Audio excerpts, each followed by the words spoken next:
This is Maurice Jones-Drew, and you're listening to the What's Bruin Show. California, here we come. The bare minimum. Go, Golden Bed. Berkeley is actually really great. Suck it, Stanford. I can't wait to go back. I'm building such a community there. Golden Bed. Golden Bed. Golden Bed. Suck it, Stanford. Welcome to the bare minimum. Well, hello and welcome back to the Bare Minimum. I'm your host, Jake Merrifield. I'm joined by my wonderful daughter up in Berkeley, in her studio apartment, live from her studio apartment in Berkeley. It's Megan Merrifield, currently in the third week of school? Third? Third? Yeah, I think third. Okay, well, Megan, how are you doing? Welcome back to the Bare Minimum, your show. I'm good, bro. How are you, and how does it feel to be on my show? That's great. It's just wonderful. And yeah, we were supposed to do a show when I was moving you in up there. I took all my podcast gear up there and stuff, and we were going to sit at your new table that we built from IKEA and do a show. And then we were just too darn busy working from the morning to the evening, late in the evening, just getting stuff put together so you could have a livable space. So it's been a while. It's been, probably over a month since we did the last Bare Minimum. So we kind of are a little constipated in topics to talk about. So I don't know how much we'll get through here, but hopefully we'll hit this one up. And then at the worst, we'll do another one when you come down for my birthday, which, by the way, I got to book your plane ticket still in mid or late September. But yeah, so gosh, it's been busy, hasn't it? Yes, it has. Lots of stuff happening. You managed to be a Great Bear Orienter. Like, what was GBO? What did that stand for?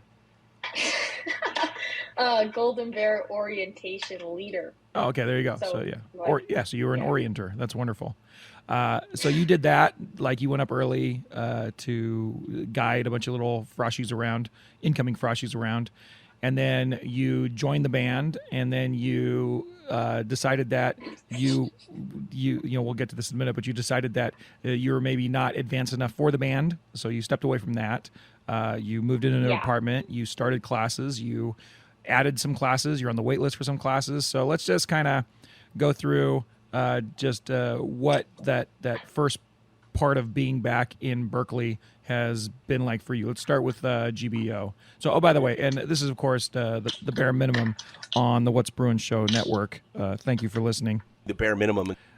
This is a show about me and my wonderful daughter, Megan, and her experience while she is a student at Cal Berkeley.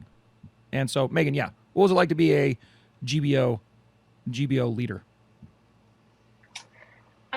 It was really fun and rewarding, but I don't think I'll do it again. Well, you only you only have to do it the one time, right? I mean, are there people that do it multiple years in a row? Yeah, they really wanted people to do it multiple years, or like be promoted to somebody who trains the orientation leaders. Oh. I don't think I'll do that though, because actual orientation, like the thing we trained for, was really fun. I did that with my boyfriend Jacob, who's been on the show, I think, once before. The Zanger. Yes, Jay-Z. Jay-Z.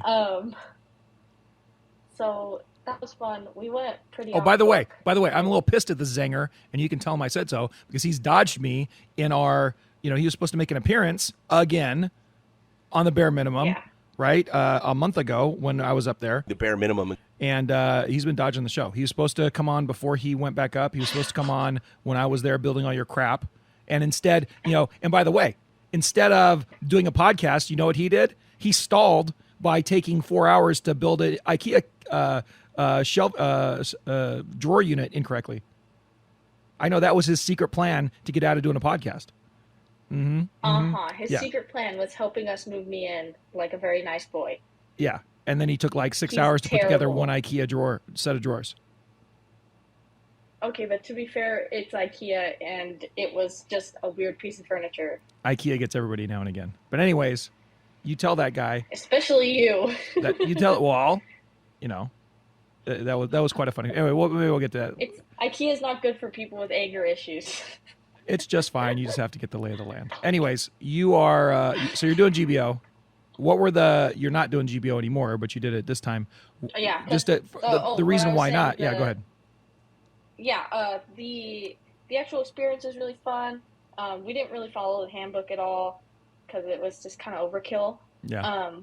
Yeah, you were going to like so seminars beforehand, right? Like what to do? We were going to like seminars beforehand.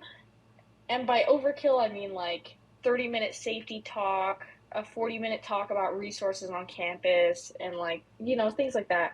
And our group didn't seem like they'd be interested at all in that. So we just tried to focus on fun things to keep them engaged. But the only reason I wouldn't do it again is, you know, it's a pretty big time commitment. The shifts were from like 7 a.m., 8 a.m. until midnight. Yeah. Every day for, you know, 6 days. Yeah, it's a lot of time. Then, like your whole first week was GBO, right? Yeah. And then the training is just like so unnecessary. It was like, you know, a 9 to 5 day where they fill in probably 2 or 3 hours of it just doing like, oh my God, every 5 minutes it's a giveaway. And like, you know, we're going to teach you how to do a dance just for fun. And we're going to practice it every day. And, you know, some like, they were trying to be like fun and keep us engaged. But personally, I would have just liked it if they just cut it shorter. Right. But they really tried though. Yeah. But I mean, and doing GBO prevented you from going to the first couple of things for band, right? And that may or may not have it set you back for that too. That definitely. So that's another reason why you wouldn't do GBO is because if you're planning on trying to do the band next year, like those two overlap, and that's not a good thing. Yeah, because basically I missed the whole like band camp that everybody's supposed to do. Yeah, because that's where they set you up on the band email and all of the things that they communicate you with, and they teach you how to march. They teach you some of the songs, and you just get to know everybody. So it's like me compared to another guy, or me who didn't go to band camp and only went to the 3-hour secondary camp compared to the 3-day band camp. Yeah. Compared to like another guy who had about the same amount of experience, which is like little to none, who did go to band camp, I was definitely way far behind because he seemed like he had already been in band for years. Yeah. Well, and I'm sure that's kind of probably how it's designed too, but that's something that, like I said, you didn't know going in, right? And yeah, and to be fair, he does live in the band house, so he has like kind of a step up there too. Yeah, with just being informed. But just the fact that you were taking it on, you're trying to do both things, and you didn't have any experience doing either, right? That didn't put you on the best footing to continue in band, at least not for this year. Yeah, definitely. So because it's overwhelming for everybody their first year, but if you don't even know how to play the instrument, it's pretty much impossible. That's what I felt like. Yeah, and let's reset this. You know how to play like 3.5 different instruments at this point, right? Yeah, pretty much. You're very musical, but one of those, the half is the trumpet, which you've only been a half for about 6 months. You just picked it up about 6 months ago. So you're very much a beginner in trumpet, even though you're an expert in a bunch of other instruments. So that was another thing where it's like, this is maybe an ambitious plan to think you're going to be marching around with the Cal Band this fall, but I thought it was a reasonable thing to try, right? But that's all fairly accurate. Yeah, and they're very encouraging in band. They have a whole lot of faith in you, and they kind of made it sound like it wouldn't be that hard, which, I got a lot of help leading up to it, but, it gets very busy once it actually starts, and so you're kind of left on your own to fend for yourself. So that just kind of was a little bit too much, I think. No, I get that. So real quick before you get back, well, I guess let's finish with band and then we'll get back to GBO real quick before we move on to anything else.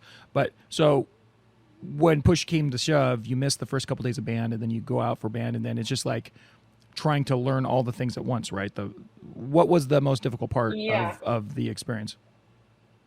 Well, I think just the music part, because they say like since our school does like an old style of marching, so they say kind of everybody's off to the same, or starts off at the same level since it's a new style, which I think if you have marching experience, you're still going to be ahead, but everybody has to learn it.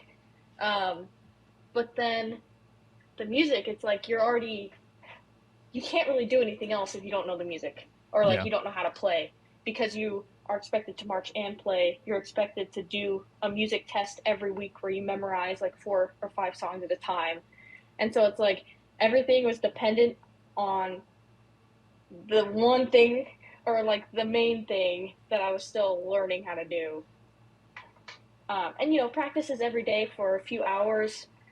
And so it's just really hard to, like, get enough time to practice on your own. And meanwhile, through all of that, my schedule was completely shifting around in like a million different ways. And so I was just a bit overwhelmed. Yeah. So in a lot of ways. So if you're like, you know, going into your sophomore year at some college, or this could be a high school lesson or whatever. Like in high school, you literally were Max Fisher from Rushmore, right? I mean, you're doing everything all the time. You had a zero I had period a 10-hour school day every year except for the stupid year that the government canceled with COVID. I mean, you were like, you were pedal to the metal the whole time through, doing all sorts of stuff, and right?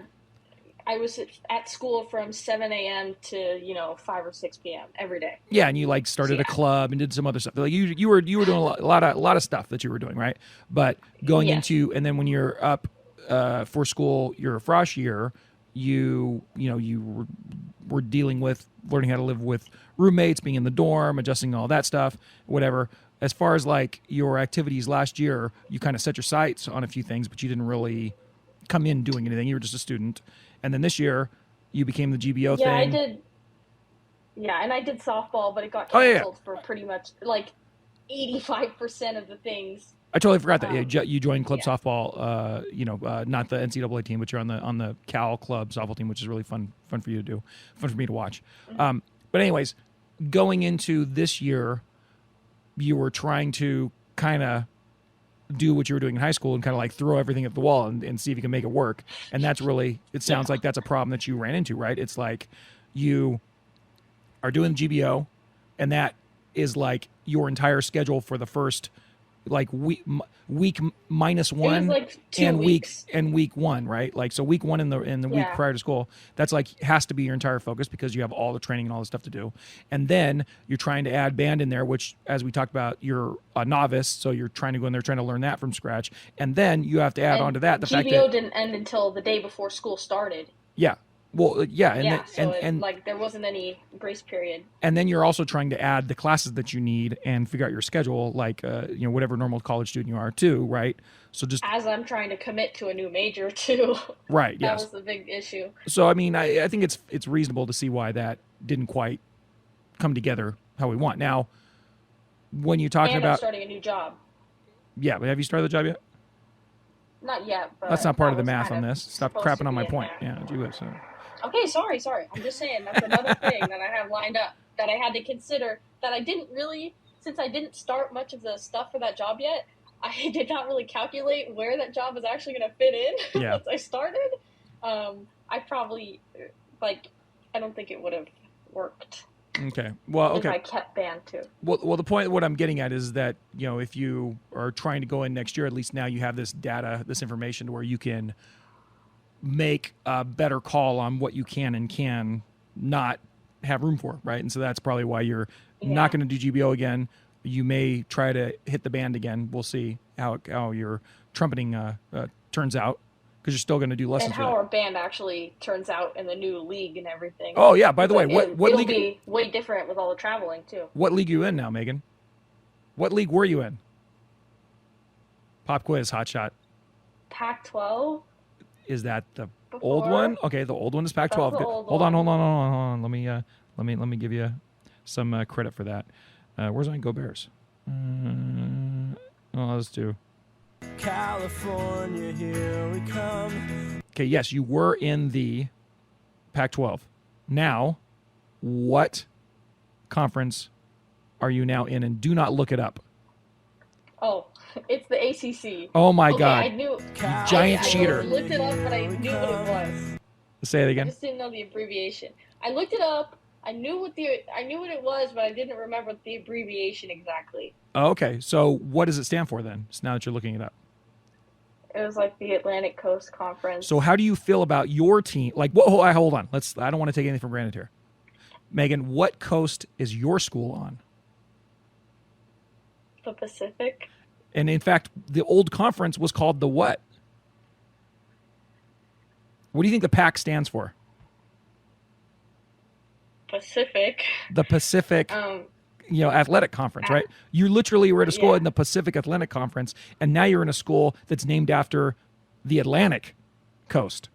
How does that make you feel? Like, does that make any sense to you? Because, me, I'm ingrained with all this college football baggage and knowledge, and it makes no sense to me, but it makes sense within the context of how this stupid business operates. But you, as just somebody who's like, oh, gee whiz, my school, my team used to be a West Coast school, but now it's a West Coast school in an East Coast conference. How does that make you feel?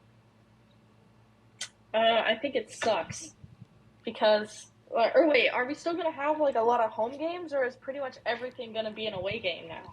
No. You'll probably play okay, so you know how the season is 12 games long, and, 8 or 9 of those games will be against other teams in the ACC, okay?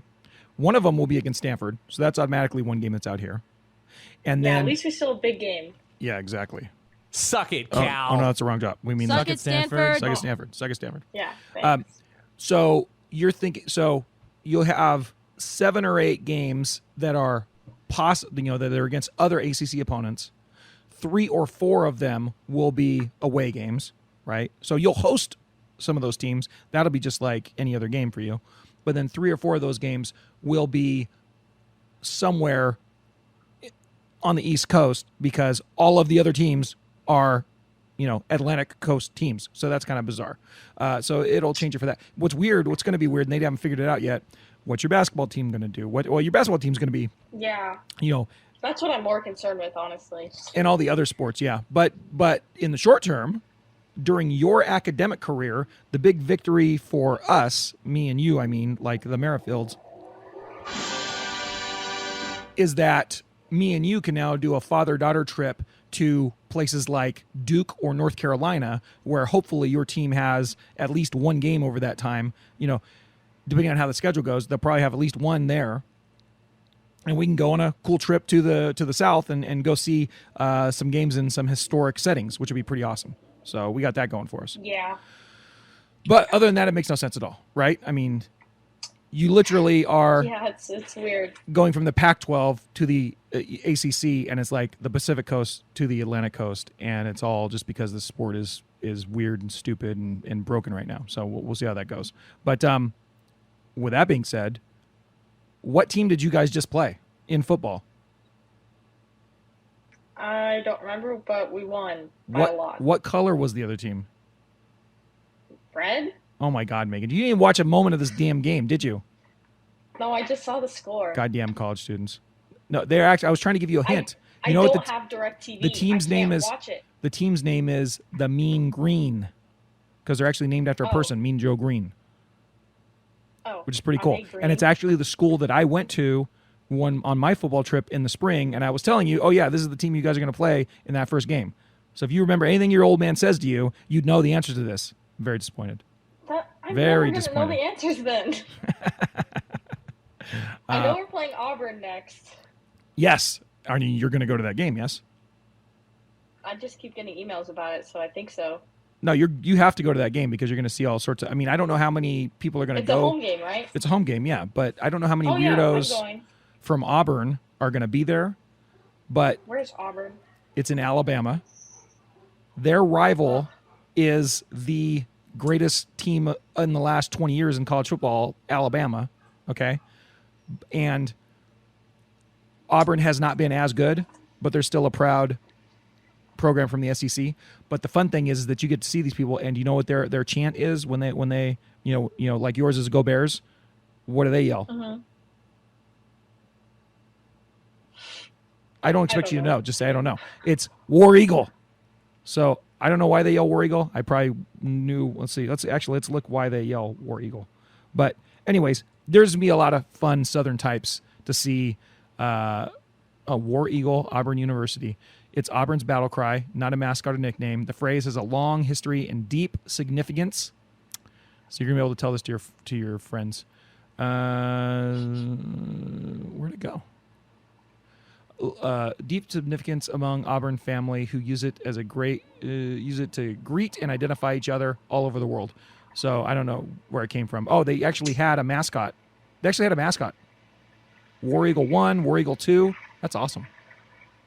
I'm looking at, they've had a bunch of War Eagles. They still have War Eagle. Interesting. Yeah. This is badass. Yeah, I never knew that. Anyways, so when you're trying to be friendly to those Auburn fans, hopefully, you guys look a lot better than you were supposed to. So, I mean, you actually have a chance in this game. But just expect when you hear War Eagle, don't be confused by that. They are the Tigers. Okay. They're the Auburn Tigers, but they yell War Eagle. And if you ever see anybody from Auburn anywhere in the world, you can just say War Eagle, and they're going to be like, War Eagle! So just know that. Do you know what their friends from Alabama say? The Crimson Tide, whose mascot is like an elephant. No. They say Roll Tide. So either you say Roll Eagle or you say Roll Tide. War Eagle or Roll Tide. Those are like the two opposing fan bases. Okay. It's much simpler in Cal and Stanford, right? Because you either say Go Bears or you say Suck it, Stanford. But here's your Go Bears. Go Bears. There you go. Yeah. Yeah. Yeah, I need to put that button somewhere else. Anyways, other crazy news is that your team did so well over the weekend, and mine did okay, but just kind of like mid. That when you look on ESPN at the win predictor for our game that happens in the last game of the season, game 12, after I think it's Thanksgiving week or the week after, Cal is actually narrowly favored to win per ESPN. I don't know what that's about. Wow. Yeah, you're 50.7% to my 49.3%. So Jeez. I don't think that's going to hold up, but as of right now, you never know. I mean, honestly, you look better than we did. So I know that's pretty crazy. Yeah. Well, I think our predictor for next game is we're supposed to win by 54 to 46 or something. Let me look at that. That's a good point. Oh my gosh, Megan. I'm a sports commentator. Look at me. Holy smokes. Yeah. You're like a 55% favorite. Oh my God.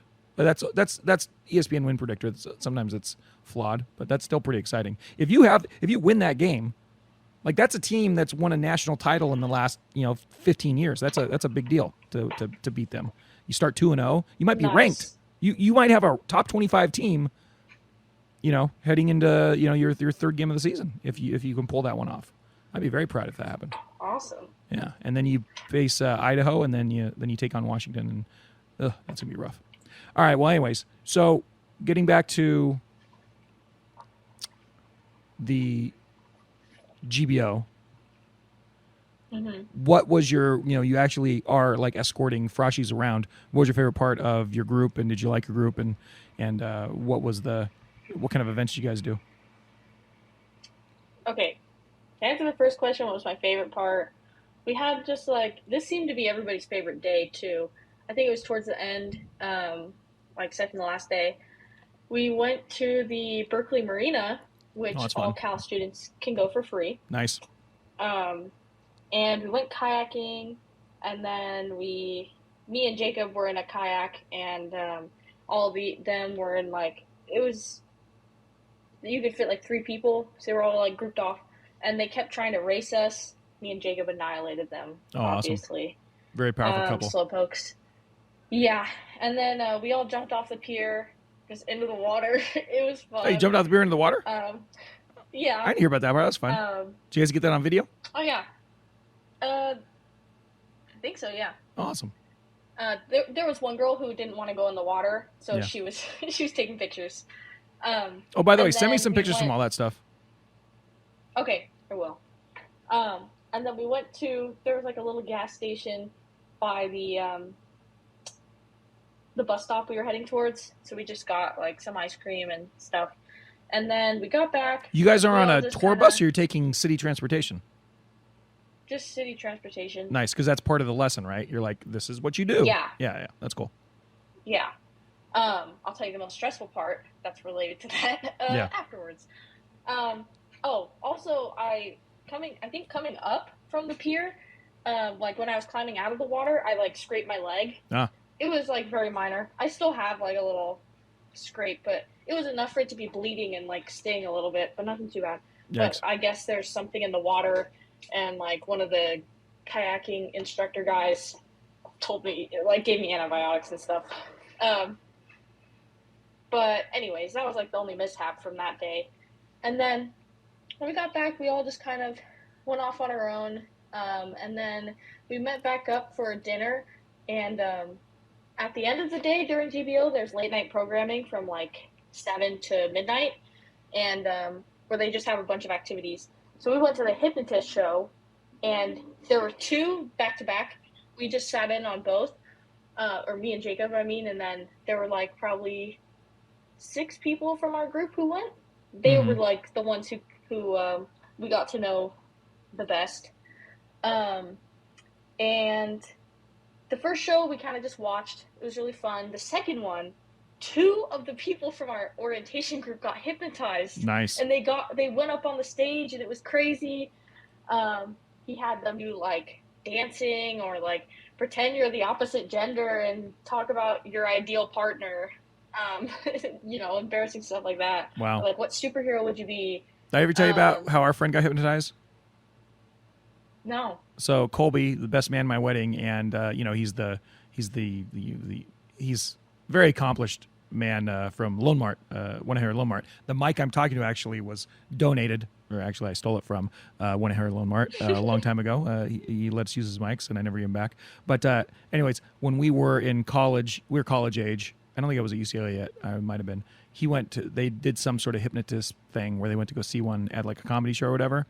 And then he got up on the stage, and the guy hypnotized him, and he ended up having he had to hold he didn't have to, he picked up a Tinkerbell wand and proclaimed that he was the best goddamn fairy in the land. It was pretty good. Yeah. So it sounds like those hypnotist tricks haven't changed too much over the last number of years. Yeah, it was pretty much the same thing. Yeah.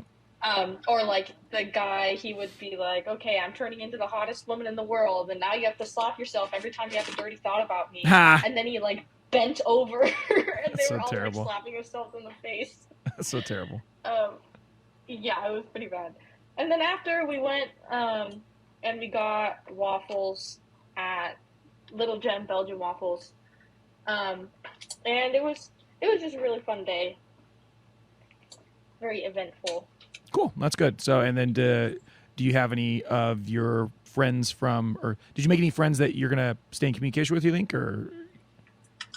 Yeah, I think so. That's good. I think, we haven't talked a whole lot because we've all just been busy, and especially them, they're just getting used to college. Yeah. But did you go work out with some of them? Yeah, I went and worked out with a couple of them. Nice. Yeah, I worked out with them, and I think one might try and go with us to the Stanford game. We'll see. Cool. She has a boyfriend over there, Ooh. or like she wants him to be her boyfriend. Oh my gosh, Dad! When she was one of the ones who was hypnotized. She got up on stage, and the guy was like, "Okay, what's your ideal man?" And she said, "Somebody from Stanford," and everybody was booing her, and it was so funny. And of course, after she admitted to us that her crush is like a Stanford guy, and it was like a whole thing. That's pretty hilarious. So funny. Yeah, that's pretty good. Yeah, and then 2 of them were. I was in the fall program for freshmen, which is just like a first semester, a freshman year little program where you're put into like a cohort of students. Yeah. So you have smaller classes and. That's right. I forgot about that. That's a way to make friends. The ginormous public university a little bit smaller. Yeah. Which is kind of like, it's funny, so before you get to your story about it, was that advantageous to you last year? I'd say so. Well, I didn't make any I made friends that aren't my friends anymore from all roommate drama. Yeah. But it got off to a good start. Have a couple of people. Yeah, I have a couple of people who I still say hi to and stuff. Well, it's funny because I think it was nice. Well, in your high school career, when you're an incoming freshman, we put you into one of those programs that we thought was like it was like a cheat code. It was awesome, and then it turned out that we put you into a cohort with just basically paste eaters and the miscreants from middle school. That's not how it was sold to us, but we quickly learned that you were in with a lot of hooligans. So I'm glad that wasn't the same experience with the Cal part. Yeah, because basically it was a program. It's like, oh, it's for like creative students and it's geared towards that. But basically everybody who joined was like, oh, this means I don't have to do homework. Yeah. And they, beyond that, they were this like is not very an exaggeration. bad behaved, poorly behaved people. Yeah, we had the worst cohort in the history of that program. Yeah. To the point where they changed the program because of my cohort. Well, and one of the idiots in that cohort, wasn't that the kid who like literally called in a bomb threat at your middle school? Threat. Yeah, what a jackass. Still But want to anyways, slap that kid around. It was to the point where like they basically this is gonna sound so bad, but it's true. They basically like worshipped me in that class because I was so smart, because I just did did my homework. Jesus Christ, Megan. What? Do you really? I just did the bare minimum. God dang it! The bare minimum. One day you'll be a pro and you'll seize the opportunity to slip the title of the show in there. Gee whiz. I'm sorry. Yeah, so I'm like, I don't think this place is right for me, because I know I'm smart, but I should not be like the smartest person here. And it was more so like, Yeah. They were trying to They're just take lazy. advantage and just They're just lazy get taking homework advantage of help. you. Yeah. No, that was. It wasn't because they were dumb. It was because they just didn't want to do school. Very stressful sophomore year for freshman. I switched programs. Wait, what year was your Regalado. stupid COVID year? That was junior year?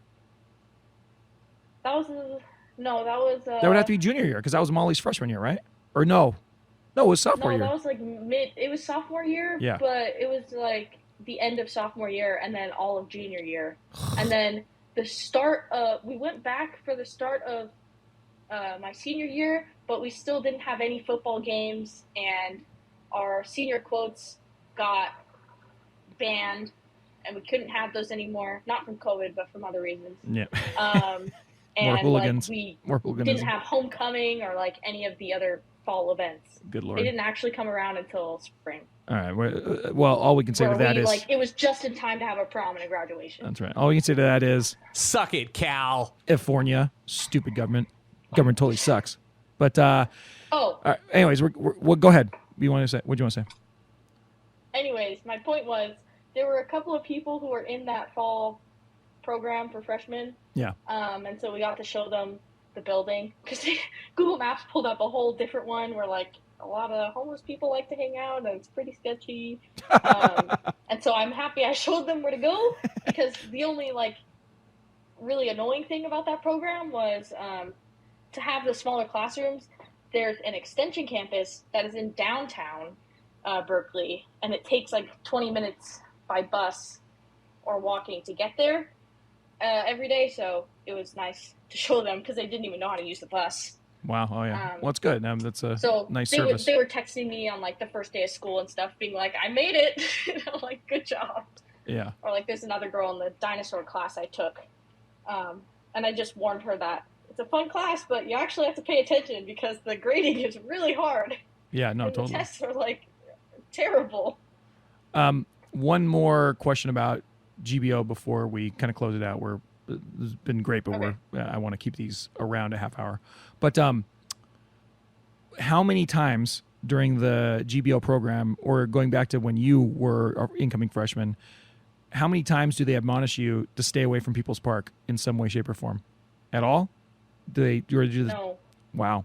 They say it's a historical landmark, But nothing. and that it's not violent, even though we get like 3 warn me's, which are like the crime alerts every day, and all of them are like, violent stabbing at People's Park, or good Lord. aggravated assault, and all this stuff.